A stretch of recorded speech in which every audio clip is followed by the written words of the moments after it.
চীন থাইল্যান্ডের পাশাপাশি এবার ভারতেও বৃদ্ধি পাচ্ছে করোনা ভাইরাসে আক্রান্তের সংখ্যা। রাজধানী দিল্লিতে ইতিমধ্যেই করোনা আক্রান্ত 100-র বেশি মানুষ। স্বাস্থ্য বিভাগের সর্বশেষ তথ্য অনুসারে দিল্লিতে করোনা আক্রান্তের সংখ্যা 104। গত এক সপ্তাহে 99টি নতুন কেস সামনে এসেছে, যা রাজধানীর নাগরিকদের কাছে উদ্বেগের কারণ হয়ে দাঁড়িয়েছে। একই সঙ্গে সমগ্র দেশে করোনা আক্রান্তের সংখ্যা ছাড়িয়েছে 1000। জানা যাচ্ছে এখনো পর্যন্ত করোনায় মৃত্যু হয়েছে 7 জনের। ইতিমধ্যেই দিল্লির সরকার এবং স্বাস্থ্য বিভাগ কড়া নজরদারির পাশাপাশি পরীক্ষা আরও জোরদার করার সিদ্ধান্ত নিয়েছে। যদিও আতঙ্কিত হওয়ার কারণ নেই, সতর্কতা অবলম্বন করা প্রয়োজন, জানিয়েছেন দিল্লির স্বাস্থ্যমন্ত্রী।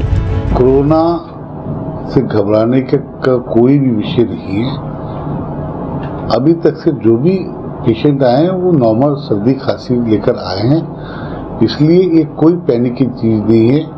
और ये जो वेरिएंट दिख रहा है ये अपने आप धीरे धीरे अभी तक की स्थिति में वो सिर्फ एक वायरल के रूप में आया है।